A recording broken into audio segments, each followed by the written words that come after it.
28 de diciembre. Los santos inocentes. Mártires, siglo I.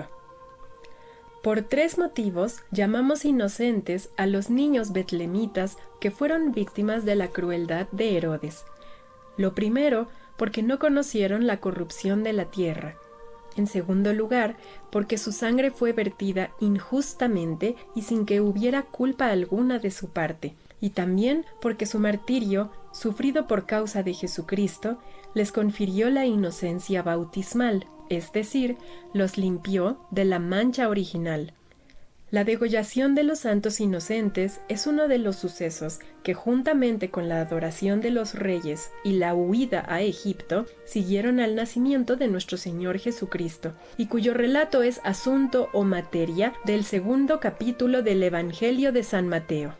Dice el texto sagrado: habiendo nacido Jesús en Belén de Judá, reinando Herodes, he aquí que unos magos, llegados del oriente a Jerusalén, preguntaban: ¿en dónde está el rey de los judíos que acaba de nacer? Porque nosotros hemos visto en oriente su estrella y venimos para adorarle. Y convocando a todos los príncipes de los sacerdotes y a los escribas del pueblo, les preguntaba en dónde había de nacer el Cristo o Mesías, a lo cual respondieron: en Belén de Judá, que así está escrito en el profeta.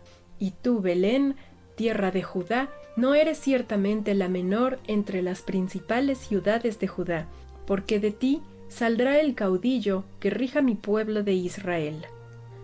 La Sagrada Familia en escena.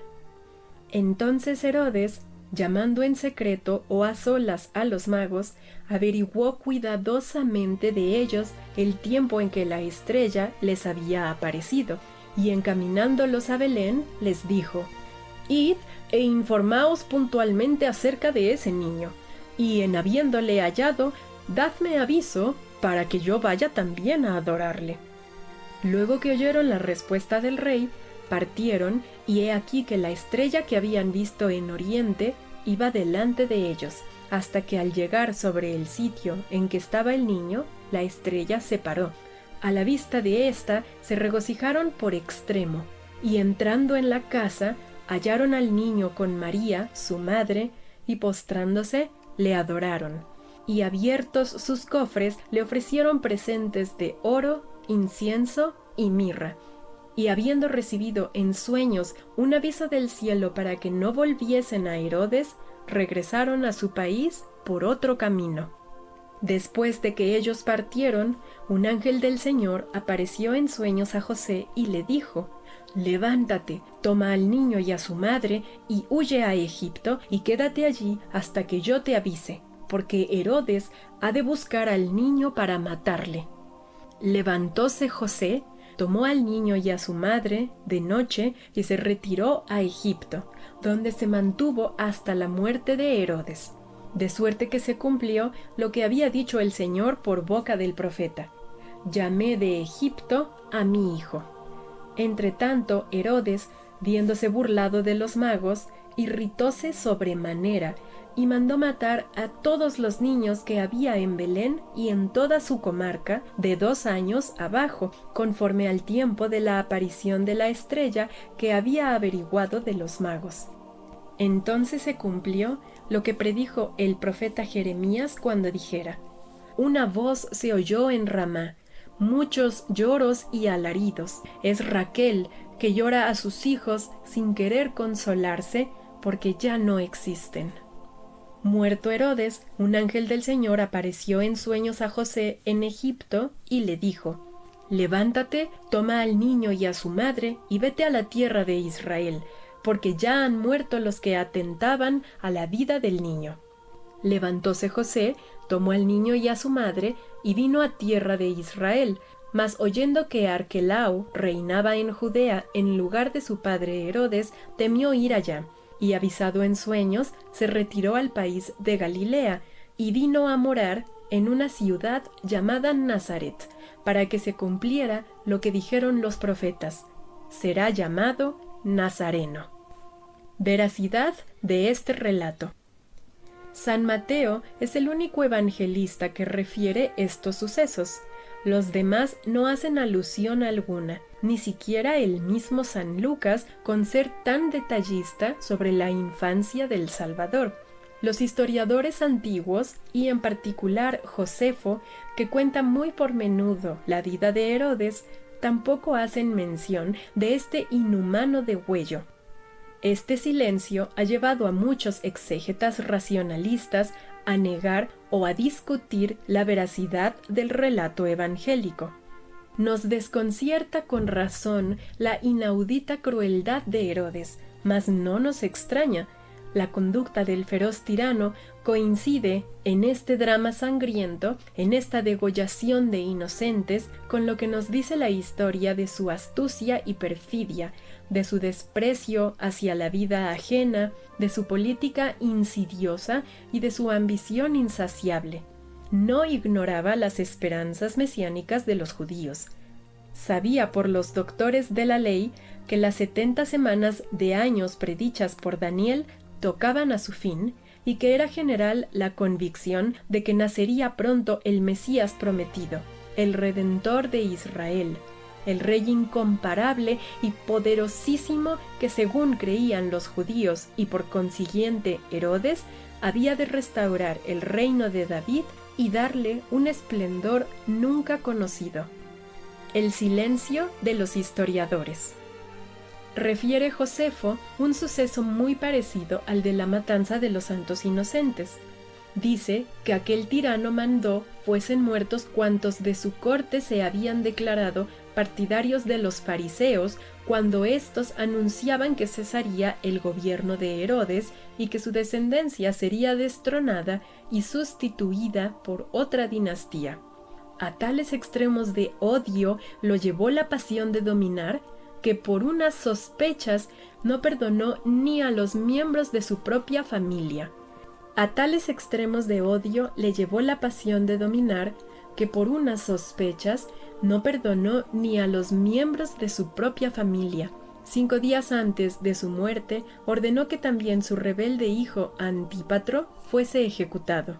Cuenta Macrobio que habiendo tenido noticias el emperador Augusto de la matanza que Herodes, rey de los judíos, decretara en Siria contra los niños menores de 2 años, incluso su propio hijo exclamó diciendo: «En la casa de Herodes, mejor es ser un puerco que hijo», dando a entender con esto que por ser judío no mataría el cerdo, porque la ley le prohibía comerlo, pero por ser cruel había matado al hijo. Muy sospechoso es este dicho del César, porque Herodes no tenía en aquel entonces hijos de tan poca edad.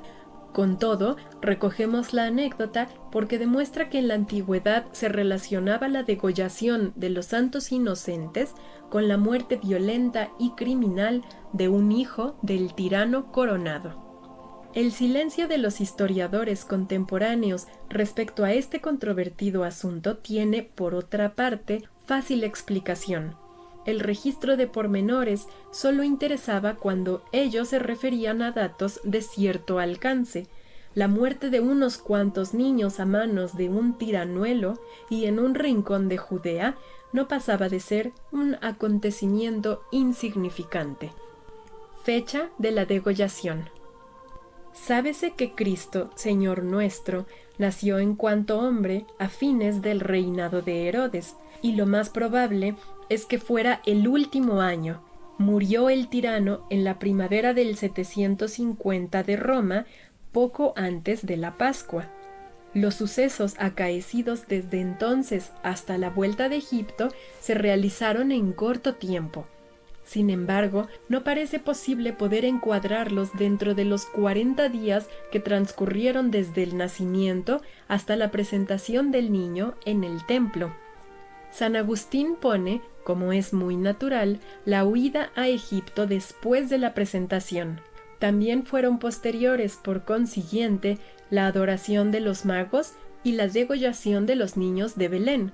De otro modo, parece casi imposible la presentación, porque ya de por sí es difícil explicar el hecho de que el desconfiadísimo monarca, que tanto extremaba la vigilancia, no mandase esbirros con los magos o en su seguimiento. En opinión de autores antiguos como Eusebio, San Epifanio, Teodoro de Mopsuesto, Hipólito de Tebas y otros, la Sagrada Familia habría prolongado su estancia en Belén y los magos habrían llegado cerca de 2 años después del nacimiento de Jesús, pero es mucho más probable que el niño solo tuviese unos pocos meses. Sea como fuere, los magos, en vez de ir a dar informes a Herodes, volvieron a su país por otro camino, según el aviso del ángel. En pocas horas podían llegar al Alto Jordán, cruzando por el desierto, y pasar de allí al país de los nabateos. Más fácil aún les era dar la vuelta por el sur del Mar Muerto o cruzarlo en barca. Esta manera de eludir la invitación de Herodes era sencillamente burlarse de él. Poco tardó el astuto rey en mandar mensajeros que le trajesen informes acerca de aquellos opulentos extranjeros, pero cuando llegaron a Belén, los magos ya habían desaparecido. Desde luego sabía todo Belén en qué casa habían entrado los magos, pero ya no estaba allí la Sagrada Familia. Muy lejos no estaría, mas el despechado rey, en vez de ordenar hacer pesquisas, decretó la matanza de todos los niños varones de Belén y su comarca menores de 2 años. Número de víctimas y su gloria. ¿Por qué incluyó Herodes en la matanza a los niños de 2 años abajo? Si hacía 2 años que la estrella había aparecido, inútil era matar a los de menor edad. Si hacía pocos meses, ¿por qué englobó a los de 2 años? No quiso el impío rey quedarse corto en negocio tan importante para él. Cierto que conocía el tiempo en que la estrella se había aparecido a los magos, pero no sabía cuánto tiempo antes de que la viesen había nacido el futuro rey. Por eso, ciego de furor y para asegurarse más, y también para apartar el siniestro presagio de desgracia doméstica que según él anunciaba aquel mensajero cósmico, juzgó que convenía pasar a cuchillo a todos los niños que en aquellos 2 años hubiesen nacido. Y no solo alargó el tiempo señalado por los magos, sino que también extendió el lugar, incluyendo todos los pueblos y aldeas de la comarca de Belén. Acerca del número de las víctimas inocentes del crudelísimo rey, nada dice el escritor sagrado, y solo puede saberse por cálculos aproximados. La liturgia etiópica y el menologio griego adoptan con muy extremada exageración el número de 144.000, pero es por falsa interpretación del texto apocalíptico que se lee en la epístola de la Misa de los Santos Inocentes y en el breviario el 28 de diciembre.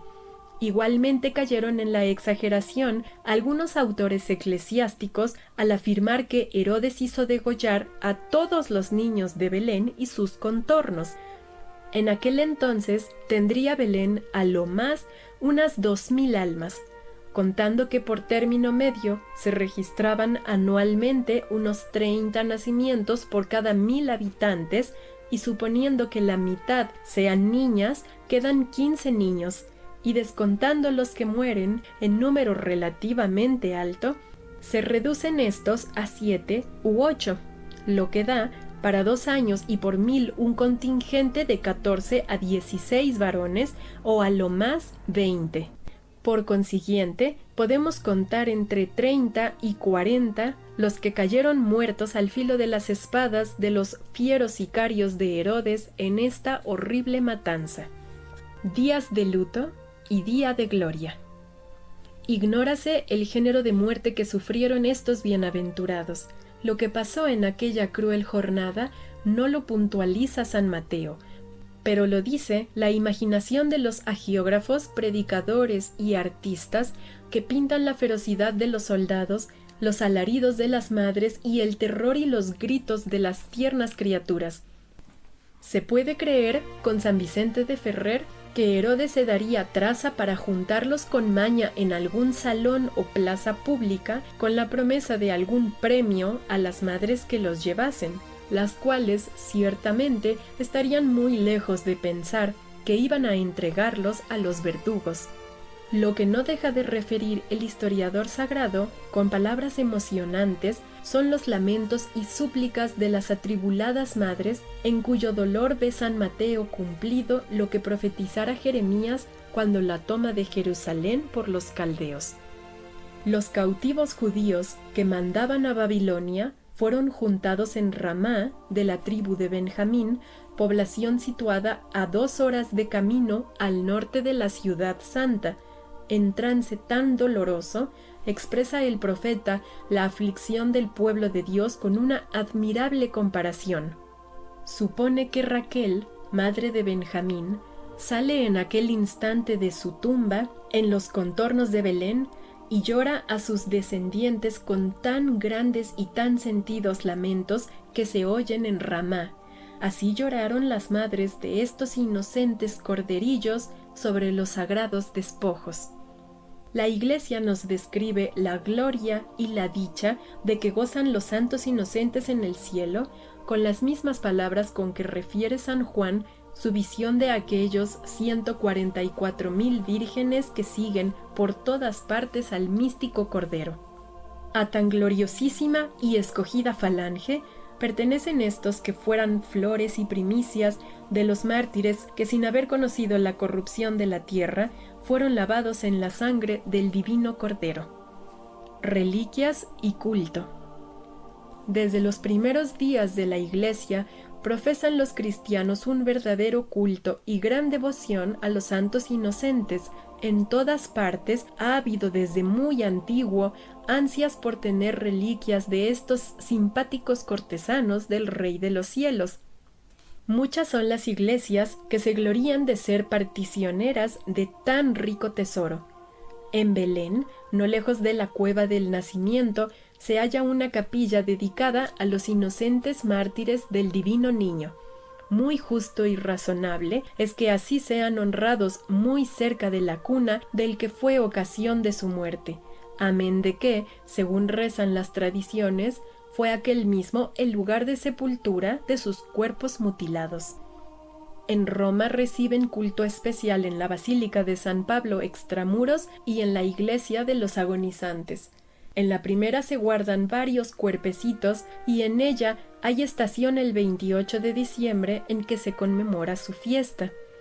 En dicho día los padres benedictinos exponen a la pública veneración el Santo Cristo milagroso que habló a Santa Brígida.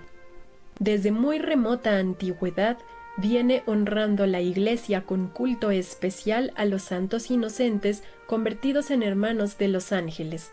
Celebrábase ya su fiesta en el siglo II y de ello da testimonio una homilía que se atribuye a Orígenes, en la cual se hace de estos bienaventurados una expresiva mención. San Ireneo, San Cipriano y San Hilario hablan de ella. Atribúyense a San Agustín 2 panegíricos que habría predicado el día de la octava, lo que prueba que ésta existía ya en su tiempo. El oficio de la fiesta, compuesto muy probablemente por San Gregorio Magno, se celebró con rito semidoble hasta que San Pío V lo elevó a rito doble. Complácese la Iglesia en presentarnos la degollación de estas santas víctimas como una prueba irrecusable de la realeza de Jesucristo, pues si Herodes ve a un rival en ese niño de Belén y lo persigue con tanta saña, es porque cree en la palabra de los magos y la de los príncipes de los sacerdotes que le aseguran que en Belén de Judá ha nacido el caudillo que ha de regir a Israel. Está claro que no se pudo dar pregón más sonoro ni más eficaz para declarar por todo el mundo que había venido del cielo un nuevo rey de los judíos que el publicarse y saberse que el rey Herodes, por temor de este rey recién nacido y de perder su reino, había usado de una crueldad tan extraña y tan fiera. En el himno de vísperas de la Epifanía, increpa la Iglesia al impío monarca diciendo: ¿Qué temes, cruel Herodes, de un Dios que viene a reinar? No arrebata cetros mortales y caducos, quien a dar viene tronos celestiales. A ese Dios Rey confiesan con su muerte los inocentes. prosigue Orígenes, y en el tercer nocturno de Maitines se dice que su pasión fue exaltación de Cristo. La alabanza que a Dios tributan es confusión para los enemigos de Cristo, los cuales no solo no lograron lo que pretendían, sino que fueron instrumentos de que se valió Dios para dar cumplimiento a las profecías. El inspirado himno que en honra de estos santos mártires canta la Iglesia en las vísperas del día es debido al insigne vate zaragozano Prudencio, años 348-413, y dice así: «Salve, flores de los mártires, vosotros a quienes apenas nacidos arrebató el perseguidor de Cristo como el huracán a las rosas nacientes. Vosotros, oh tierno rebaño, las primeras víctimas inmoladas a Jesús, bajo el altar, adornados con vuestro candor, jugáis con vuestras palmas y vuestras coronas». La fiesta de los santos inocentes daba ocasión en los tiempos medievales a ceremonias infantiles, pero por haber degenerado en abusos, más tarde fueron suprimidas. Muy celebrada era también en los colegios de la infancia, y esta piadosa costumbre se conserva aún en algunas partes, donde para regocijo y enseñanza de los alumnos se invierten las condiciones sociales y las categorías académicas, pasando los niños al lugar de los más antiguos y aventajados y los inferiores a ocupar el puesto de los superiores, consiguiéndose de este modo que los súbditos aprendan a amar a los mayores y éstos recuerden a su vez que a los ojos de Dios no estriba la verdadera grandeza que pregona el mundo, sino en la inocencia y en la humildad. Hanse puesto también bajo el patrocinio de los primeros testigos del nombre de Cristo a los pobres niños expósitos, víctimas inocentes de la miseria, cuando no de una baja, culpable y triste delincuencia. Su culto en España. En España, además de otras reliquias repartidas en diferentes iglesias, se venera uno de estos santos cuerpos en la Catedral de Valencia, otro en el monasterio de El Escorial y un tercero en la villa barcelonesa de Torelló. Congratúlase dicha villa de Torelló de poseer, como hemos dicho, y venerar en su iglesia parroquial el sagrado cuerpecito de uno de aquellos santos niños inocentes, víctimas del furor de Herodes. Festéjale el 7 de noviembre como a santo patrono, con gran solemnidad y regocijo del pueblo, especialmente de los niños. Invócale y le aclama con el nombre de San Fortián, corrupción de Fortunato, que significa afortunado, como lo fueron todas esas primicias de los mártires de Dios Niño, pues con breves instantes de martirio ganaron un premio eterno. Según documentos contrastados, recibió Torelló tan precioso tesoro el 6 de diciembre de 1298, traído sin duda por alguno de los cruzados que entonces llegaron de Tierra Santa, entre los que iba el valiente don Amaldo de Colomer, quien quiso tener el honor de costearle el primer altar.